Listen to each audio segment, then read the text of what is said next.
Hi there, and welcome on the journey to transform culture. I'm Steve, and I'll be your guide. Well, folks, I hope you're having a fantastic day and an even better week. In this video, folks, we're going to jump straight into talking about heroes and villains, right? This should be fun, I think. Anyway, hopefully you'll enjoy the ride. Get in, buckle up your roller coaster, buckle yourself up into the roller coaster. Yeah, heroes and villains, much of us have growing up, watched movies, TV, reading books. You really can't escape it. Story is a part of culture, right? Even our history tells a story. Naturally, history is written by the winners, so there's much that is lost, right? But then recovered, and we're fascinated to see how these stories unfold and kind of what it tells us, right? And the heroes or the protagonists versus the villains or the antagonists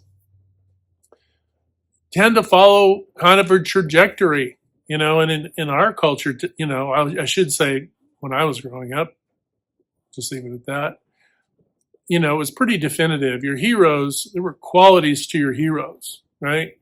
Your heroes, they weren't perfect, but their intentions were always noble, right? Their intentions were never to take advantage of the weak, right? Ignore the plight of the weak and these sorts of things, right?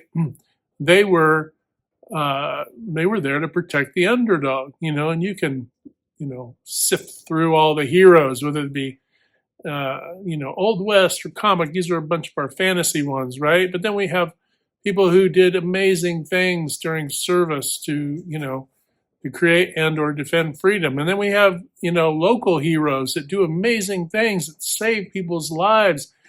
Firefighters, oh my gosh, law enforcement, military, all of it.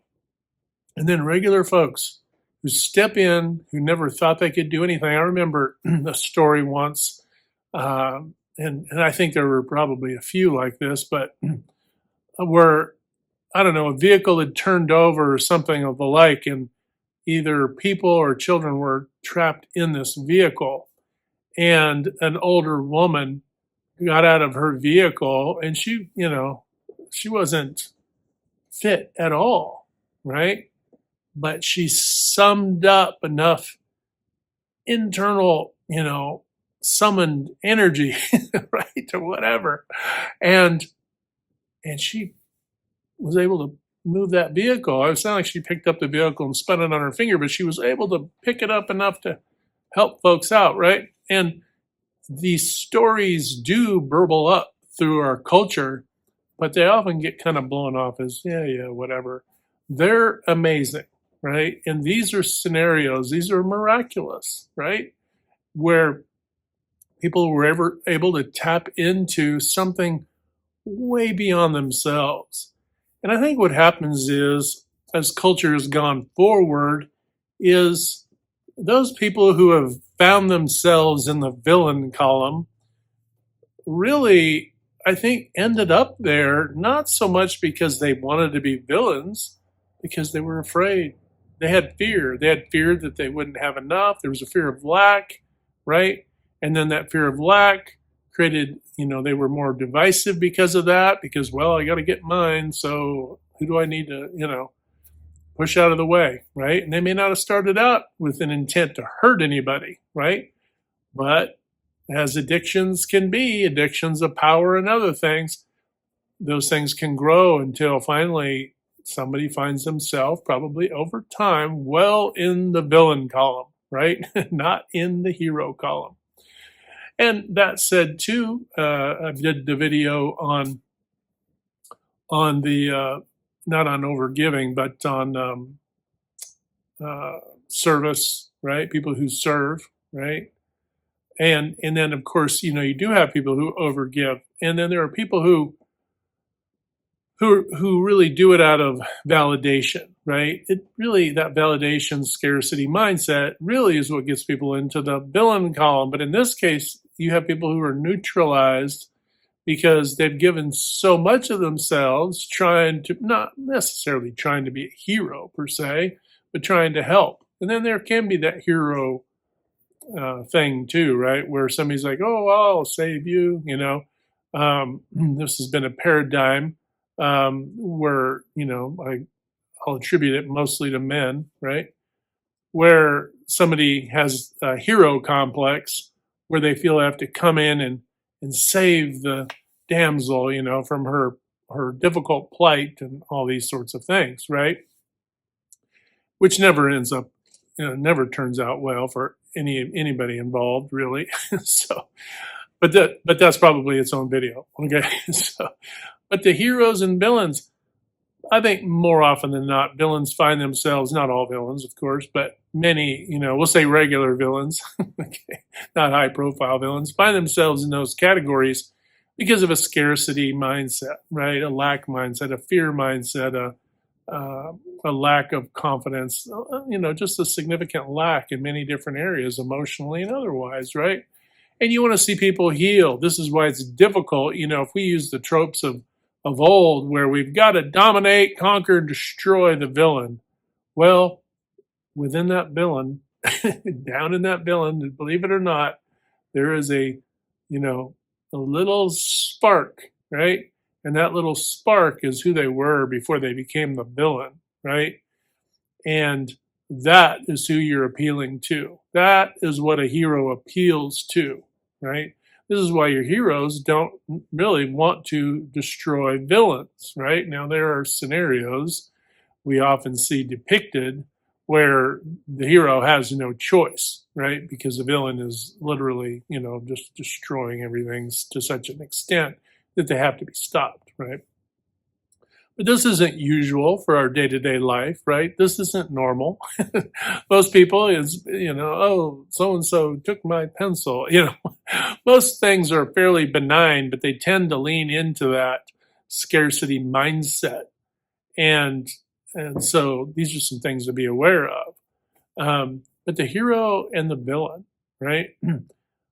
Even the hero, right? Even the hero could have ended up a hero because they first were the villain. Okay. So imagine that you grew up with somebody in school when you were younger and they tormented you and your friends and everybody around the playground, whatever, all the things, right? They were just torment. They were a torment on roller skates, tormenting everybody. But over time, right, and their own experiences, awakenings and and all the things, over time you might see them 10 years, 20 years, whatever it is, later, and they're a completely different person now, right? And they're doing altruistic things, right? Helping people. Conversely, you may have somebody who's peaceful as a blade of grass that you went to school with. I'm using school as an easy reference point here for us, but it could be early years in the working world too. But somebody who is as peaceful as a blade of grass, and then you see them years or decades later, or whatever, and they're now clearly the villain, right? And they found ways to take advantage of people. I ran into one of these scenarios where I hadn't seen somebody since I was young, very young, and it was in a professional situation, and I had not encountered somebody so rude in my entire adult life. After getting out of school, my own brain was in a state of cognitive dissonance, not wanting to believe that same peaceful person was now this, right? But keeping in mind, within all that, irrespective, there's that person that's in there, that's surrounded by all that lack and fear and anger and frustration and all the things that life can pile on you. And so really being the hero or a villain is a choice first, right? You may not think it's a choice, but it kind of is a choice, right? You kind of have to resist the desire to be the villain. Is it, I want to be liked, so I'm going to be with my friends and gang up on so-and-so and talk trash and, all these things that we go through when we're growing up, right? Into the professional world. It just becomes a little more refined, but it is essentially the same thing. And if we institutionalize it into our office settings, right? And if it becomes, if it becomes okay now because we framed, you see this often happen now too, where because, and I now keep in mind, my mom was in HR, so when I was a little kid, I heard stuff. Okay, I heard about all kinds of heinous things that men did back in the day, and that she had to, problem solved and do all kinds of things to get these things fixed, right? So I grew up with a very balanced approach to dealing with people. Okay, my mom did not, I was a pretty chill kid, but even if I wanted to be a villain, she probably wouldn't have had any. She had no patience for any of that nonsense, right? And during that era, she had, saw very easily, was able to see very easily what happens to a man when, as a boy, they're allowed to get away with things, right? So I didn't get away with any. Not that I tried, but not that I tried much anyway, unless it was stealing the prize out of the cereal box or something. But and I was an only kid, so I didn't really wasn't stealing it, right? It was just mine. It's just getting it early. But so I had that experience, right? So, but what I also noticed too is that as we've gone through time and culture, because of males who had done such things, had treated people awfully back in the day, that culture now began to turn slowly but surely until now it became okay to browbeat and to do negative things to men justified on history. Now that isn't what a heroic culture does. A heroic culture, right, doesn't say, oh, well, now that, culture is not going to put up with that, we're going to destroy you, right? That's not good. There's no difference. It doesn't matter if you're doing wrong as a man or a woman, right? If you're doing wrong, you're doing wrong, period, dot, right? So you might think, oh, well, I have license to be the villain now. No, there is no such thing. No license to be a villain. And I come back to the whole subconscious. Your scorecard in your own brain is your subconscious. And what will happen, to a person, man or woman, that happened to a lot of men back in the day. What do you think? So many men were just, dying of heart attacks and all these things, right? Health problems galore. Do you think those just happened because they ate a few meals that were high in cholesterol? No, it was their subconscious scorecard, and straining their health. Okay. So it doesn't matter who you are, folks. If you're doing wrong, that subconscious scorecard is going to eventually let you know, or a little bit by little bit, you're going to feel awful. And what do people do? Into their addictions and their codependencies, right? So if you're a villain, more often than not, if you're a villain, mindset, you're probably falling into addictions and all these things and codependencies that are kind of dopamine hitting you through life, right? You're just living off of dopamine hits, okay? Believe it or not. And in between, if you don't have those dopamine hits, right? And then you get the dopamine hits too when you're doing, we'll say using old school, since we're talking about heroes and villains, old school villains, the dastardly deeds. If you're a dastardly deed doer, well, guess what? In between, when you're not doing dastardly deeds and getting dopamine hits from hither and yon, you're suffering from all kinds of other things. And this is why so many of our, mental health, and seek out mental health if you're going through this, because, and I'm using the villain thing as just an easy way to go, hey, you've allowed yourself to be pulled into the villain role. I'm not saying that everybody is decidedly a villain, okay? Only you get to determine your path ultimately. And as I stated earlier, you might have started out as a villain, right? Being a villain your entire life might be the thing that turns you into the most altruistic person on the second half of your life, or third, or whatever it is, right? But that works in the reverse also, okay?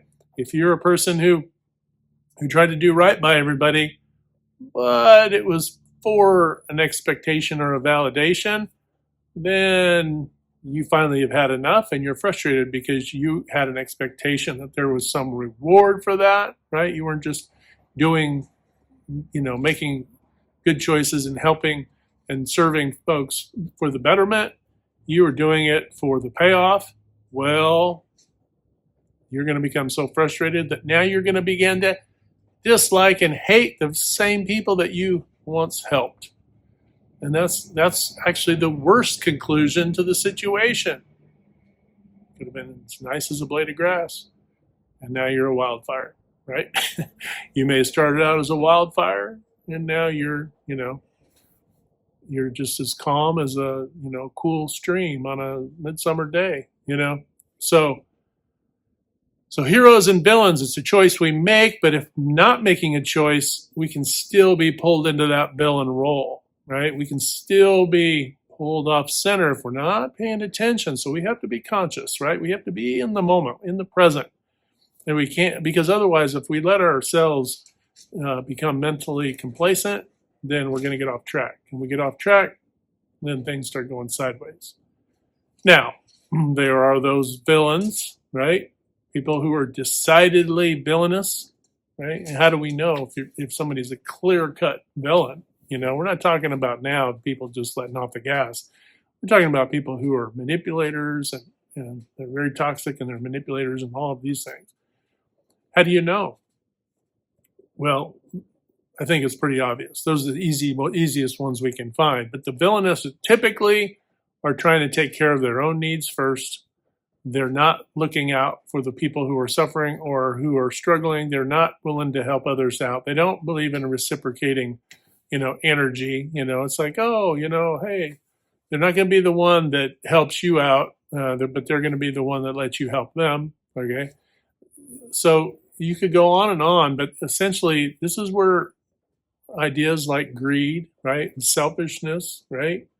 Now, there's a difference between being successful and unsuccessful, right? And okay, successful, whatever.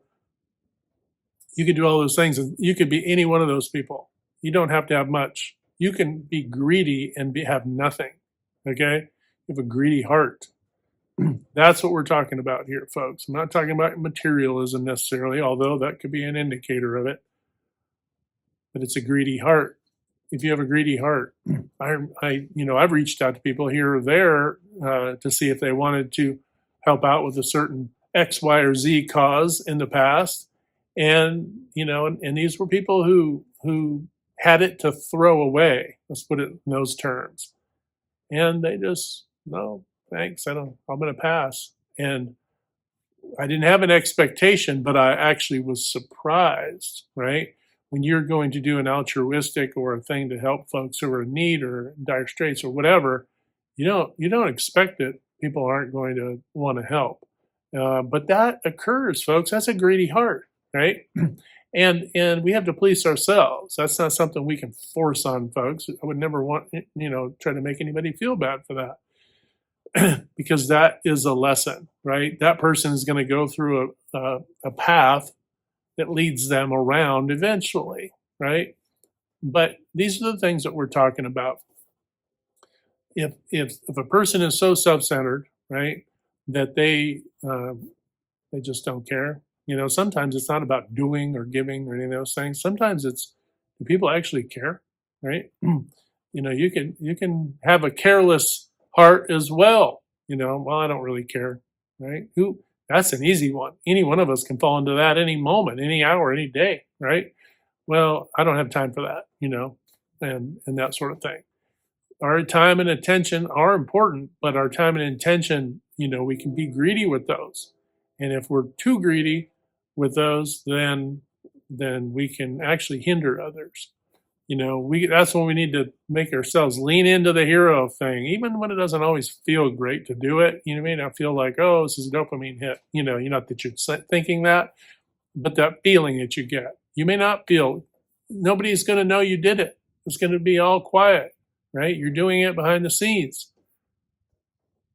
is it the just thing to do? And if it's just thing to do, then that in itself is worth doing. So anyway, just talking today a little bit about the hero and the villain, right? Choose to be the hero always. But if you find yourself in the villain side of the house, all you'd have to do is sit back and look at your behavior. Really, just do a little self-analysis. If somebody comes and asks you for help or some time, I'll give you another story. I had a friend. I got sick. This was many moons ago, many years ago, and I had just moved to this one town, and I had to commute a long distance to work. I didn't have to, but I did because I enjoyed where I moved to because I like the climate and the landscapes and all that stuff, the nature, but it was either the flu bug or I had eaten some bad food, right? And it was the next day, and I couldn't even get out of bed. It was so bad that I couldn't even get out of bed to crawl, to the bathroom. Okay, thankfully I didn't have to use the bathroom, but I just couldn't move. I was immobilized, and I could grab my phone, and I asked a friend, "Hey, could you bring me some, sleeve of water?" And they're like, "Well, can't you crawl to the bathroom and drink out of the tap?" Well, add to that where I was at, you wouldn't want to drink tap water anyway. You probably would kill you. Okay, but I couldn't believe my ears, to be honest with you. It was another one of those scenarios where you go, "Wow, well, what if it was, you know, I just couldn't believe it." Again, cognitive dissonance. My brain could not believe, you know, that somebody wouldn't want to help another person out. So anyway, folks, choose to be the hero. There may be times where you slip into the villain role, but, get out of that, pull yourself back on track, get back into the hero role of being there for people, not against people, right? For the cause, not against the cause, not trying to take advantage to take care of yourself, but looking to take care of your team, right? Since we do talk about organizational culture and all of that. If you're the leader, take care of your team, right? If you're the team, take care of the customer, and then everything will take care of itself. All right, folks, hope you're having a fantastic day. Remember, hit that good green domino 3 to 5 times a day or more to uplift, motivate, inspire, and just encourage one another. When you do this, not only open to transform culture, you're transforming your own life. But don't forget, we can't transform anything on the outside if we're not willing to transform on the inside. So important. All right, folks, have a fantastic day. Hit like, share, and subscribe. And until next time, we'll talk to you later.